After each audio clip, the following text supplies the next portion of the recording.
There is a hill just outside Cleveland where the wind moves differently. It passes through tall trees that were planted more than a century ago, brushes across broken stone paths, and circles the remains of a once grand estate built with a level of ambition almost no family in American history could match. Today, the grounds are quiet, the pools are empty, the roads crack beneath fallen leaves, and the land that was once the heart of the Rockefeller family's private world sits half forgotten, caught between memory and ruin. But long before the silence, before the decay and the abandonment, Forest Hill was the crown jewel of Cleveland. It was the summer seat of the richest man the world had ever known. It was the place where John D. Rockefeller Sr. shaped ideas about family, community, and an ideal American future. It was a place where the world's most powerful industrialist tried to build something beautiful, peaceful, and lasting, and where almost everything he envisioned would eventually collapse. To understand Forest Hill, you have to go back to a time before Rockefeller was a titan, before Standard Oil, before the wealth, before the critics, before the legends. In the mid-1800s, he was simply a young man living in Cleveland, working hard, saving every dollar, planning his future with a seriousness far beyond his years. Even then, Rockefeller looked for two things: stability and possibility. Forest Hill would eventually offer both.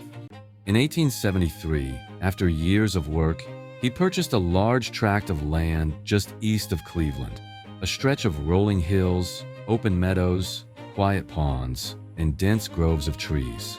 To Rockefeller, who lived his life under intense public scrutiny, the land felt like a sanctuary. Over time, he expanded the property to more than 700 acres. Here, surrounded by nature, he found a rare kind of peace. He could walk without being followed. He could think without being interrupted. He could be a father, not a financier.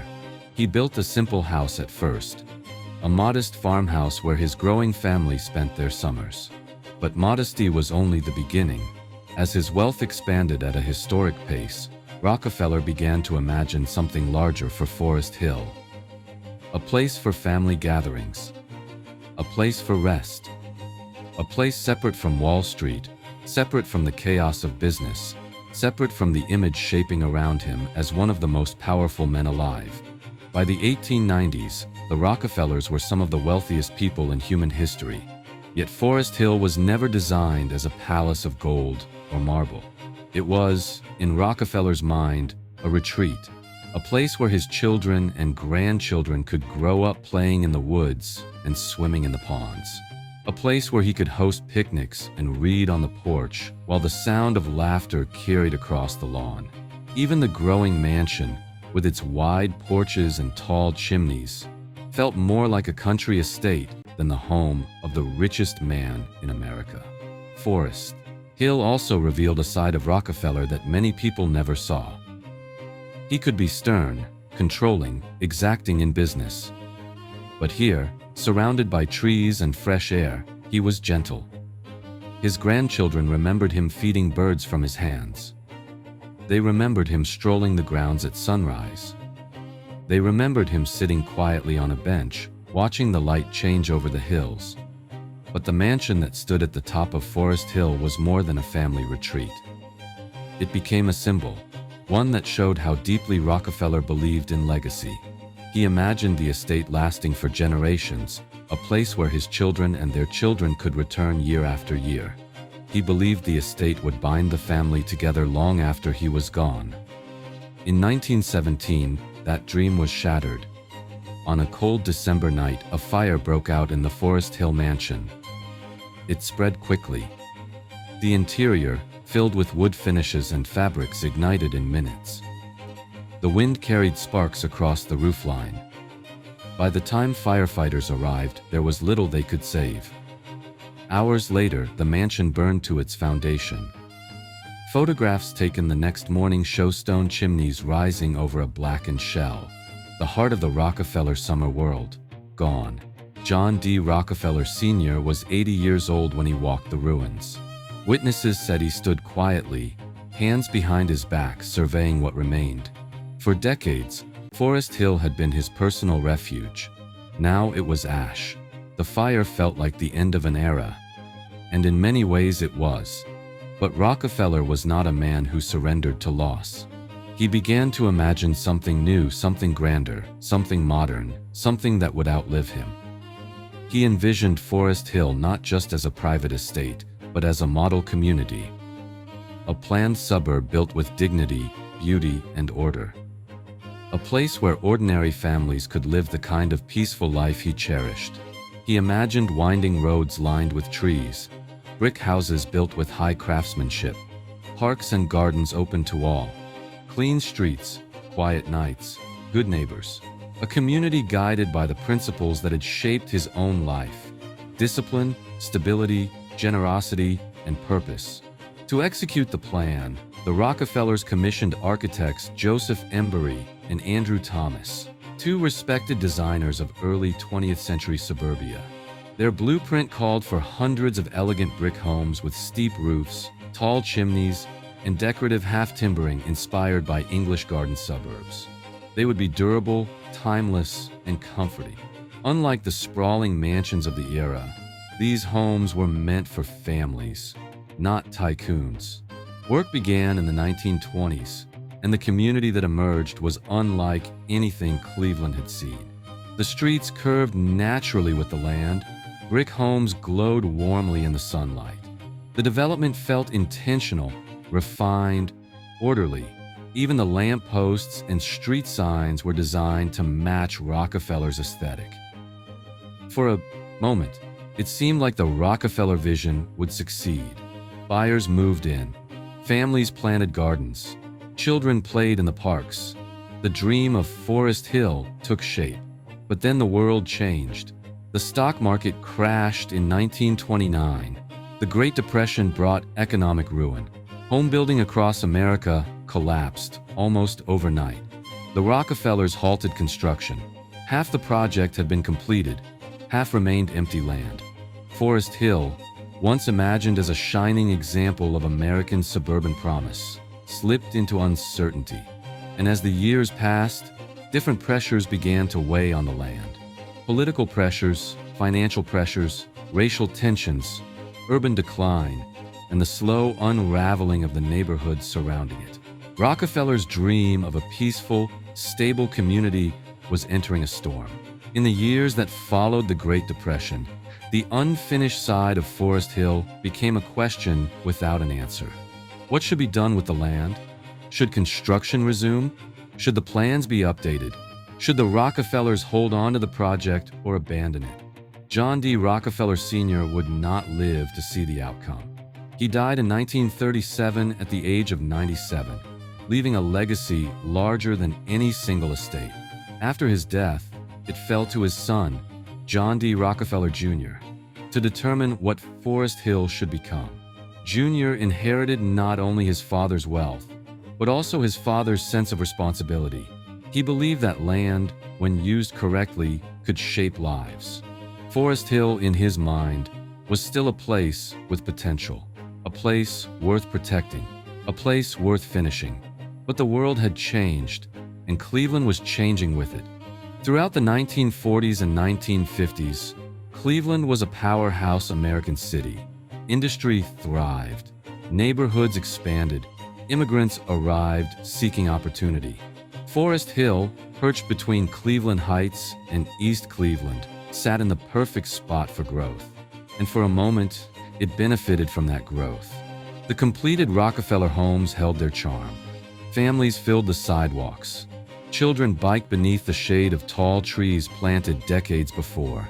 The community felt close-knit, safe, and optimistic. But beyond the borders of Forest Hill, a massive demographic shift was beginning to unfold, one that would reshape the entire region. After World War II, millions of Americans left cities for the suburbs. In Cleveland, the pattern was especially pronounced. Highways carved through neighborhoods. Factories downsized or moved. New homes were built farther and farther out on the fringes. The population of East Cleveland and Cleveland Heights began to shift rapidly. Wealthier families moved outward. Tax bases weakened, schools struggled, tensions grew. Forest Hill, partially protected by its beauty and its Rockefeller mystique, held on longer than other neighborhoods. But no community exists in isolation. Slowly, the pressures around it began to seep in. At the same time, John D. Rockefeller Jr. made a decision that would shape the estate's long-term future. He donated the remaining undeveloped land, along with the historic stables, boathouse, gardens, and recreational buildings, to the cities that bordered it. His hope was simple: that the public would use the land as a vast park system, that families could enjoy tennis courts, picnic areas, walking paths, and green space for generations. He believed the cities would rise to the responsibility, but they didn't. In the decades that followed, the parkland was passed between departments, budgets, and administrations. Maintenance was sporadic. Vandalism increased. Some buildings were boarded up, others were left open to the elements. What had once been the centerpiece of Rockefeller's dream slipped into neglect. Still, there were moments when Forest Hill's magic tried to return. In the 1950s, tennis tournaments were held on the courts. Families picnicked in the grass. The pool house echoed with summer laughter. But slowly, year by year, the paint peeled, the stone cracked, the roofs leaked, and the sense of care faded. By the 1960s and 1970s, East Cleveland, one of the cities responsible for maintaining much of the Rockefeller land, was facing severe economic decline.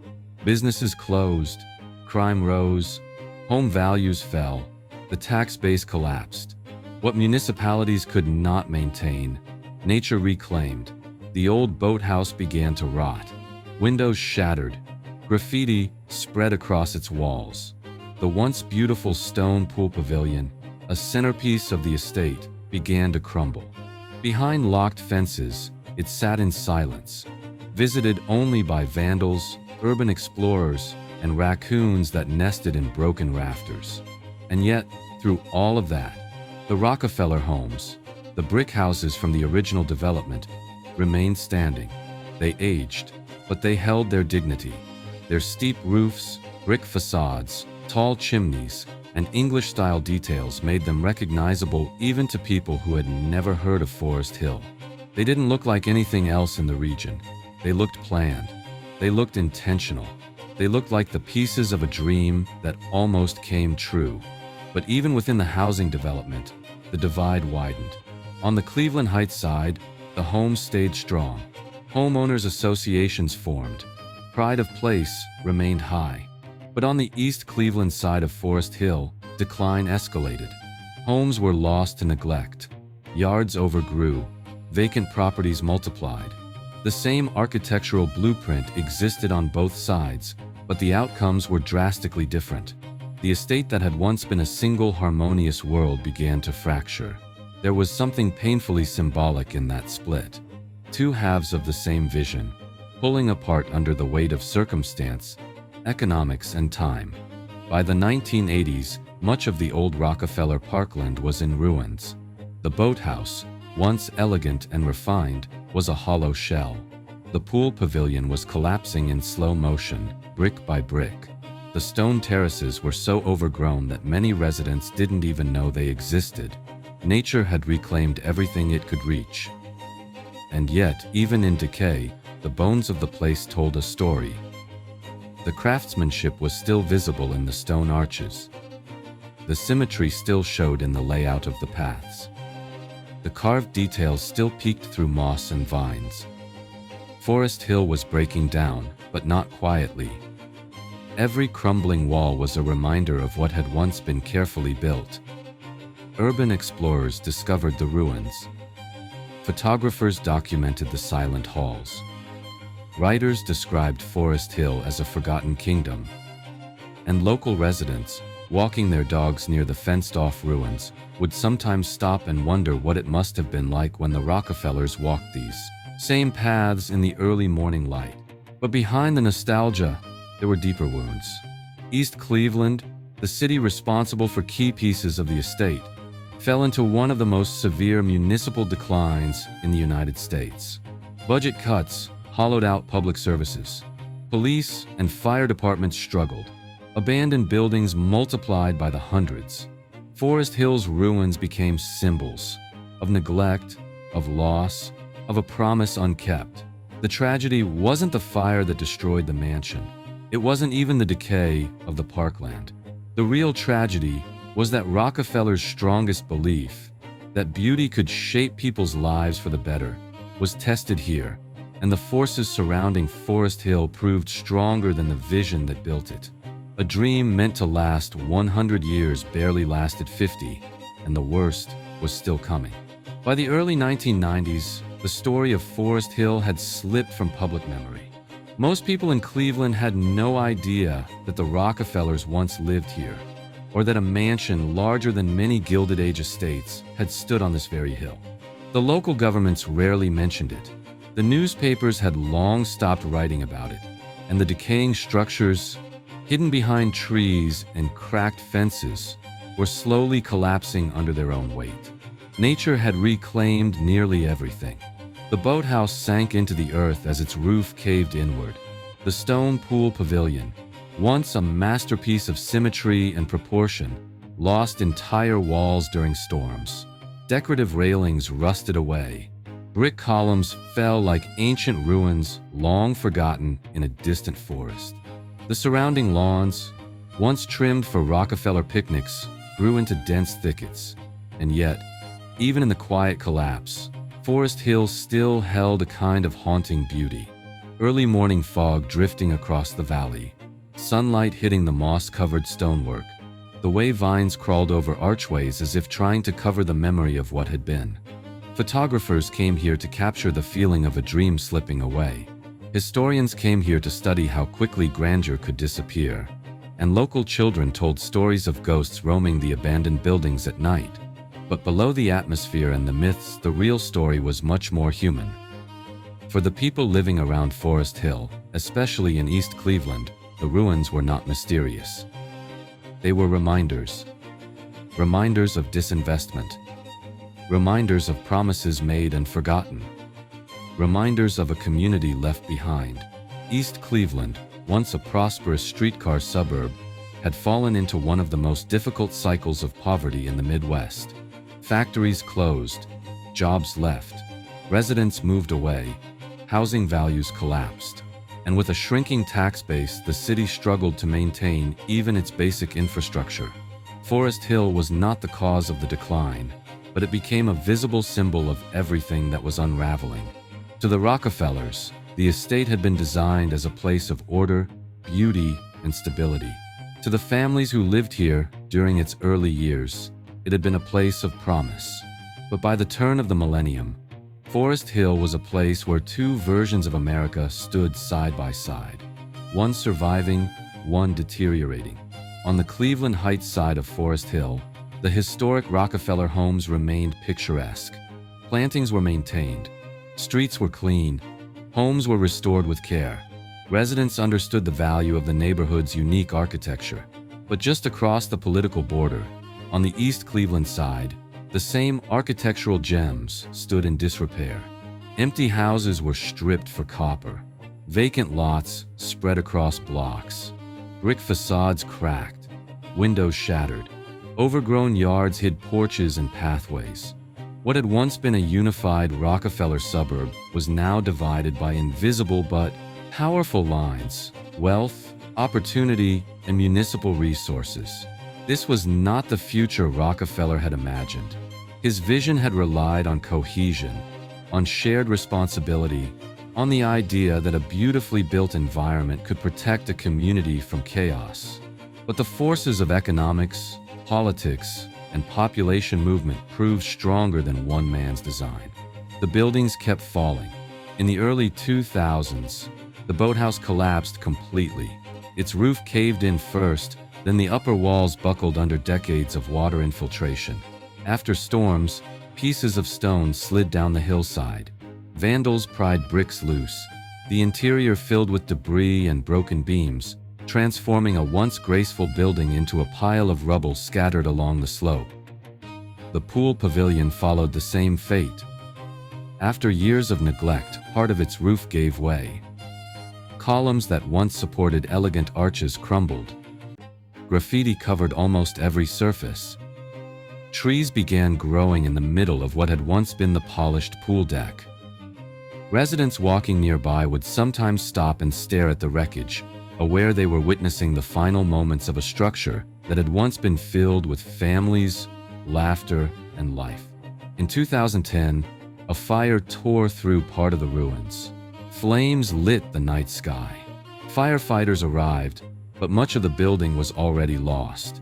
The stone walls remained, but the structure, the intricate roof lines, the details that made the pavilion so distinctive, were gone. Only one building in the old Rockefeller recreational complex survived in relatively recognizable form: the former carriage house, with its red tile roof and simple stonework. It too suffered from decay, vandalism, and neglect, but its basic structure held. For many residents, this building became the last physical link to the era when the Rockefellers walked these grounds. Yet the heartbreak of Forest Hill is not just in the buildings that collapsed. It lies in the opportunities that were missed. There were several attempts to restore the parkland. Proposals came and went. Developers expressed interest, but walked away when they saw the cost. Grant funding was pursued, but rarely secured. Local politics stalled projects. Budgets were too tight to maintain even the basics. And each time a plan failed, the estate slipped a little further into ruin. Meanwhile, local residents fought to keep the remaining pieces alive. Volunteer groups cleaned up trash. Neighborhood associations pushed for preservation. Historians documented what was left before it disappeared. People who lived nearby would gather for community events on the lawns, trying to breathe life back into a place being consumed by time. But the scale of the problem was enormous. The city with the least tax revenue was responsible for the most expensive parts of the estate. The community that needed the park the most had the fewest resources to save it. And without support from higher levels of government, Forest Hill was trapped between its historic significance and its economic reality. Through all of this, the question lingered. What did Rockefeller hope this place would become? What did he imagine families experiencing under these trees, along these paths, beside these ponds? He believed that beauty could shape behavior, that nature could heal, that design could elevate the human spirit, and that when people lived in an environment built with care, they would rise to meet that care with pride and responsibility. But Forest Hill became a case study in something else entirely. That even the strongest vision can collapse when systems fail around it. That even the most beautiful plans can be undone by economic forces. And that legacy, no matter how powerful, cannot guarantee permanence. Still, Forest Hill was not finished. Something unexpected was coming. Something that would momentarily breathe new life into the long-forgotten grounds. In the early 2010s, something shifted. After decades of collapse, a wave of new attention swept toward Forest Hill. Urban explorers posted dramatic photographs of the ruins online, sunlight spilling through collapsed roofs, ivy climbing over stone arches, shattered windows reflecting the sky. Historians wrote articles about the estate's forgotten past. Preservationists saw an opportunity, and suddenly, for the first time in years, the Rockefeller ruins were being talked about across Cleveland. For some, the attention felt hopeful. For others, it felt like a warning. Publicity often brings pressure, and pressure often brings change. The question was what kind of change Forest Hill would face. A few developers began to appear, drawn by the potential of the land. They walked the overgrown trails, studied the crumbling pavilion, measured the remaining stonework. The idea of restoring the structures sparked interest, but the numbers quickly extinguished it. Rebuilding the ruins would cost tens of millions of dollars. Restoring the estate to its former beauty would cost even more. Without a clear economic return, investors backed away. Still, the sudden interest reignited conversations in the surrounding communities. Residents pushed harder for maintenance. Volunteers began cleaning the park trails more regularly. Neighborhood groups hosted small events on the lawns, trying to reclaim the space as their own. For a brief moment, Forest Hill felt alive again, caught between its tragic past and a glimmer of possibility. Around this time, something else happened, something few expected. The Rockefeller name re-entered the story. Members of the Rockefeller family, descendants of John D. Rockefeller Sr., expressed concern about the condition of the estate. They had long known the land had slipped into decline, but the growing visibility of the ruins brought new urgency. Quietly, they reached out to local officials. They asked questions. They explored potential partnerships. They looked into historical reports. For the first time in decades, the family showed interest in understanding what had become of their ancestral property. But interest was not enough to overcome the realities on the ground. The scale of the decay was overwhelming. The legal complexity, public land, city jurisdiction, decades of deferred maintenance made intervention difficult, and the political struggles within East Cleveland created barriers to any coordinated restoration effort. The Rockefeller family could offer advice, encouragement, even resources, but they could not reverse 50 years of decline. As the years passed, the condition of the buildings worsened. The pool pavilion, already weakened by fire, continued collapsing. Large sections fell inward. Cracks spread across the stone walls. Winter storms tore off roof tiles. Graffiti covered nearly every remaining surface. The city, overwhelmed by more urgent needs, street repairs, police funding, school budgets, had no capacity to stabilize the ruins. And then, in the mid-2010s, a decision was made. What remained of the Rockefeller recreational complex would be demolished. Not restored, not stabilized, not preserved as historical ruins. Demolished. For many residents, it felt like a second tragedy, another fracture in a long history of losses. The demolition was not swift. It unfolded over many months as crews slowly dismantled the remains. Excavators toppled stone walls that had stood for a century. Beams that once supported elegant arches were crushed into splinters. Ornamental details carved with care were smashed and loaded into dumpsters. Piece by piece, the last physical traces of the mansion's recreational heart disappeared. Some people came to watch. Older residents, who remembered when the pavilion still hosted summer events, stood quietly as the machines worked. They recalled swimming in the Rockefeller pool as children, walking the paths with their families, feeling safe and connected in a community that once took pride in itself. Younger residents, who knew the ruins only as a place of danger and mystery, watched with mixed emotions, part sadness, part relief. When the demolition was complete, the land was cleared and fenced off. Grass began to grow where stone buildings once stood.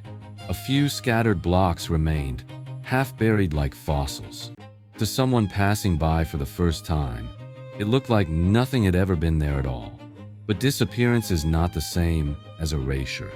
The story of Forest Hill remained etched into the memories of those who lived nearby, into the remaining architecture of the Rockefeller homes, and into the history of Cleveland itself. Even without the buildings, the land still carried the weight of what had been lost. The slope of the hill still followed the contours of the old estate. The trees still marked the boundaries of former gardens. The massive stone bridge, one of the last original structures, still stood quietly along the edge of the park, its arches weathered but intact. And underneath the soil, fragments of the past waited silently. Pieces of tile, bits of masonry, rusted metal, broken stones from the pavilion walls. The earth remembers what people forget. But the story was not over. Unbeknownst to many, a new chapter was forming, one that would mix hope and uncertainty, preservation and loss, memory and reinvention. Across Cleveland and the surrounding suburbs, discussions began to emerge about how to revive the area. Planners talked about redevelopment. Preservationists talked about historical markers. Residents talked about safety, stability, and dignity. Forest Hill was at a crossroads. Would it fade completely into obscurity, its history erased except for a few remaining houses? Or would Cleveland finally recognize the significance of what had once stood here? Would the community come together to protect what remained? Or would economic pressures reshape the land? Again, repeating the cycle of promise and disappointment, the land waited for an answer.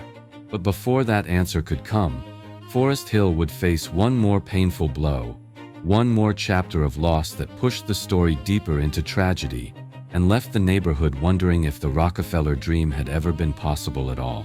The final blow to Forest Hill did not come from fire or time or slow decay. It came from something far more painful, the collapse of the surrounding community.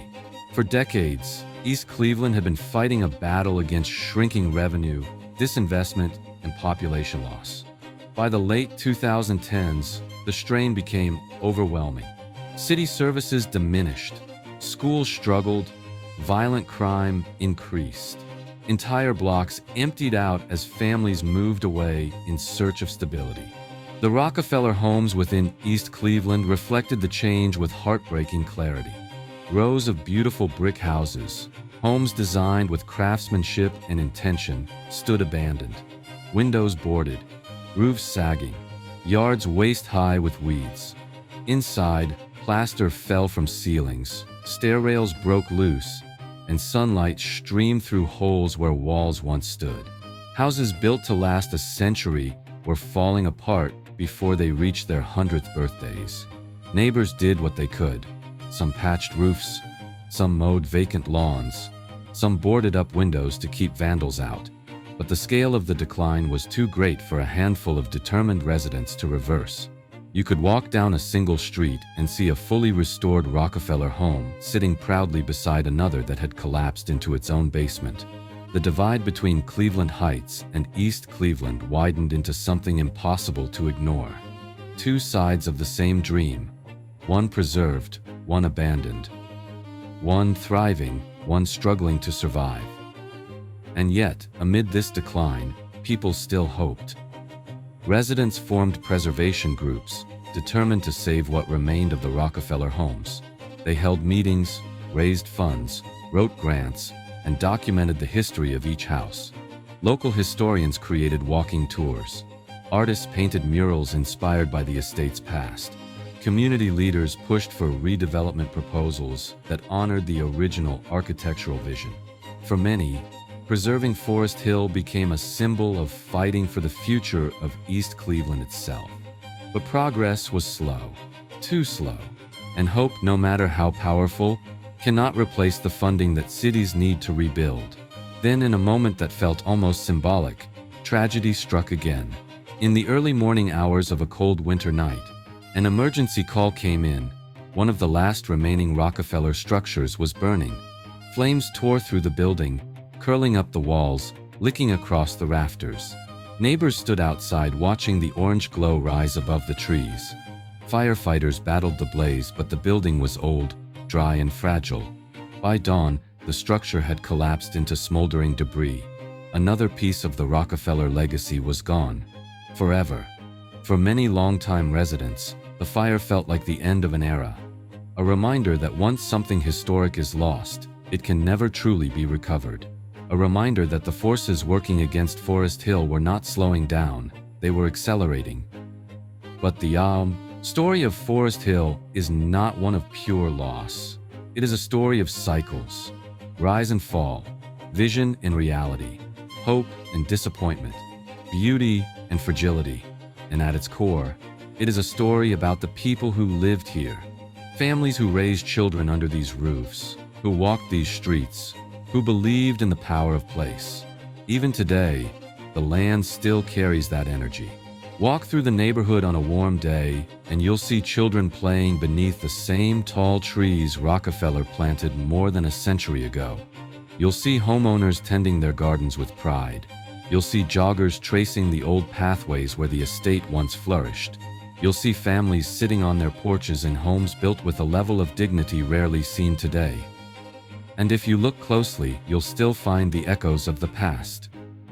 The stone bridge that once led visitors toward the heart of the estate still stands, weathered but resolute. The curve of the hill still follows the original layout of the gardens. The old brick gateposts still mark where the estate began. History, even when wounded, has a way of holding on. Today, Forest Hill exists in a state of contradiction. Part suburb, part ruin. Part hope, part heartbreak. Part legacy, part warning. It is a reminder that even the greatest visions can falter, that beauty alone cannot protect a community, that wealth does not guarantee permanence, that intentions, no matter how noble, can crumble under the weight of time and circumstance. But Forest Hill is also a reminder of something else, the power of memory. People still tell stories here, stories of Rockefeller walking the grounds at sunrise, stories of summer afternoons at the pool pavilion, stories of family picnics on the hilltop, stories of what the community once was and what it might still become.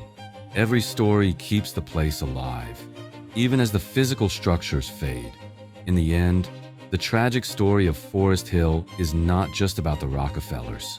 It is about America, about how cities rise and fall, about how communities change, about how beauty can be built, lost, rebuilt, and lost again, about how history is always fragile, and about how sometimes the dreams of one generation become the burdens of the next. But if you stand on the hilltop on a quiet evening, when the wind moves through the trees just right, you can almost imagine the estate as it once was. You can picture the mansion rising above the treetops. You can hear the voices of families walking the grounds. You can feel the texture of the old stone beneath your hand. And for a moment, the past is not gone. It is simply waiting to be remembered. Forest Hill will never return to what it once was, but its story endures in the land, in the houses, in the people, in the vision that tried, for a brief moment, to create something lasting. And perhaps that is enough. A reminder that even in tragedy, there is meaning. Even in loss, there is history. And even in ruins, there is beauty, quiet, stubborn, and still reaching toward the light.